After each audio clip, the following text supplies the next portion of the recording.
যে নির্বাচন আচরণবিধি লঙ্ঘন করে একটি বিশেষ দল তারা নারী কর্মীদেরকে বাসায় বাসায় পাঠিয়ে তারা প্রচার কাজ চলছে।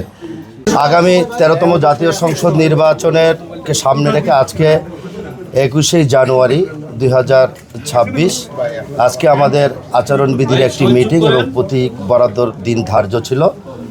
আমরা এখানে প্রতীক বরাদ্দ নিতে এসে আচরণবিধির যে সমস্ত নির্দেশনা ছিল সেগুলো মনোযোগ সহকারে শুনেছি।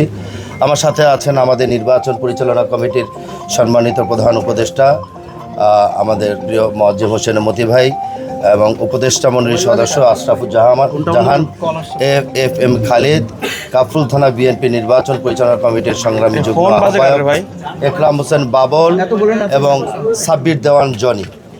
আমরা আচরণবিধি মেনেই 5 জন এখানে এসেছি।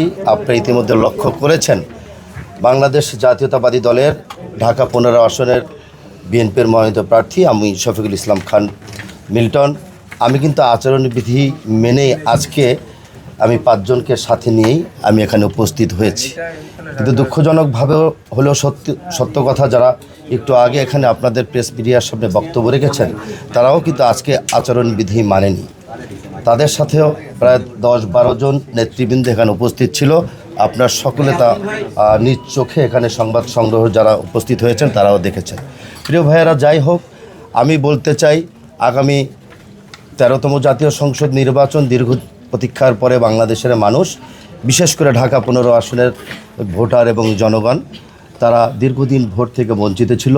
একটা সুষ্ঠু ইনক্লুসিভ ভালো একটি নির্বাচন যাতে নির্বাচন কমিশনের মাধ্যমে আমরা জনগণকে উপহার দিতে পারি, সেই সাথে সাথে আমরা যারা দলীয় প্রার্থী, আমাদের নেতৃবৃন্দ যারা আছেন, আমাদের উদার মন থেকে আমরা নির্বাচন কমিশনকে সুষ্ঠু নির্বাচনের জন্য আমরা সাহায্য করার জন্য প্রস্তুত আছি।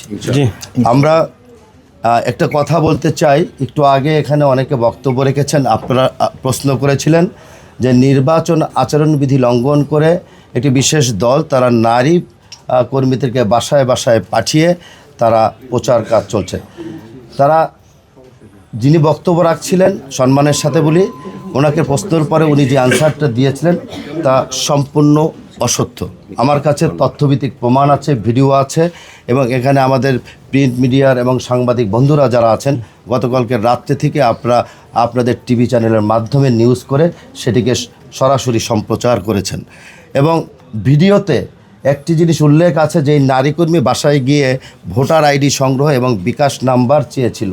সাথে সাথে তার বাড়ির কর্তা একজন পুরুষ ভাই বাসা থেকে যখন বের হয়ে নারী কর্মীকে প্রশ্ন করলেন যে আপনারা প্রচার কাজ আগে কেন করছেন, কিংবা আচরণবিধি লঙ্ঘন করে আমার কাছে কেন ভোটার আইডি চাইছেন। ভোটার আইডি এমন একটা জিনিস, মানুষের পার্সোনাল একটা ইনফরমেশন থাকে। সেই ভোটার আইডি সরকারি কাজ কিংবা তার নিজের ব্যবসা বাণিজ্যের বাইরে কারোর হাতে হস্তান্তরযোগ্য নয়। এমন একটা পরিস্থিতি তাকে যখন প্রশ্ন করা হলো, সেই নারী কর্মীরা এদিক ওদিক ছুটোছুটি করা শুরু করলো। পরবর্তীতে ওই নারী কর্মী তাদের স্থানীয় যিনি জামাতে ইসলামের আমির আব্দুল মতিন সাহেবকে কল করলেন এবং উনি ওর পাশে ছিলেন। আব্দুল মতিন সাহেব সরাসরি 20-25 জন তাদের নেতাকর্মীকে নিয়ে এসে ওই বাসার ওই পুরুষ কর্মীকে নাজেহাল করার চেষ্টা যখন শুরু করেছে, এলাকার মানুষ সহ স্থানীয় নেতৃবৃন্দ সেখানে গিয়ে উপস্থিত হওয়ার পরে উনি ওখানে প্রকাশ্যে ক্ষমা চেয়ে এসছেন। সেই ভিডিও ফুটেজ আমার কাছে আছে এবং আপনাদের কাছে অনেকের কাছেই থাকার কথা, যেহেতু কালকে রাত্রে আপনার সেই সংবাদগুলো আপনারা প্রচার করেছেন। এটা একটা মিথ্যা কথা উনি বলেছে। যদি আপনারা মনে করেন সেই ভিডিও ফুটেজটি আপনাদের কাছে আমি দিতে পারি, আমার কাছে আছে। জি, আমরা নিব। জামাতের নেতাকর্মীরা আহত হইল কিভাবে, লাঠিসোঁটা হাতে পদধারী নেতাকর্মীদের দেখা গেছে তারা কারা? আমি বলছি অভিযোগ আপনার দলীয় নেতাকর্মী। আমি বলছি, আমি যেই কথাটা বললাম নারী কর্মীরা, সেটি সকাল এটা হলো দুপুরের ঘটনা 12টার দিকে। তারপরে সেখানে গিয়ে তিনি প্রকাশ্যে ক্ষমা চাওয়ার পরে আমাদের নেতৃবৃন্দ স্থানীয় মানুষ এটাকে সমঝোতা করেছে এবং আমাকে ফোন দেওয়ার পর বলেছে ঠিক আছে, এটাকে সমঝোতা ভাবে যাতে করা যায়, আগামী নির্বাচন যাতে সুষ্ঠু হয়, কোনো ধরনের মারামারি কাটাকাটি না হয়, সেই নির্দেশ মোতাবেক সেখানে সেটা সমঝোতা হয়েছে। পরবর্তীতে একই দিনে সন্ধ্যের সময় পীরের বাগ শেওড়াপাড়া সেখানে একই ঘটনা ঘটেছে। এই নারী এবং পুরুষ কর্মীরা তারা বাসায় বাসায় গিয়েছে, সেখানেও একই ধরনের ঘটনার পরে যখন স্থানীয় মানুষ তাদেরকে জিজ্ঞেস করলো আমাদের কাছে কেন বিকাশ নাম্বার কিংবা ভোটার আইডি আপনারা চাচ্ছেন, তখন ওখানে জামাতের সংঘবদ্ধ কর্মীরা আমাদের 2 জন নেতাকর্মীকে তারা ওখানে প্রথমে প্রহার করে, তাদেরকে আহত করে, সেখানে তাদের ঠোঁট এবং হাত ভেঙে যায়। তারপরে যখন এলাকাবাসী দেখলেন তখন এলাকাবাসীর যত দোকানপাট বন্ধ করে সেখানে একটা হই হল্লাটের সৃষ্টি হয়েছে। তাৎক্ষণিকভাবে আমি নিজে পুলিশ এবং সেনাবাহিনীকে কল করেছি সেখানে যাতে পরিস্থিতি নিয়ন্ত্রণের জন্য সেই ব্যবস্থা গ্রহণ করে।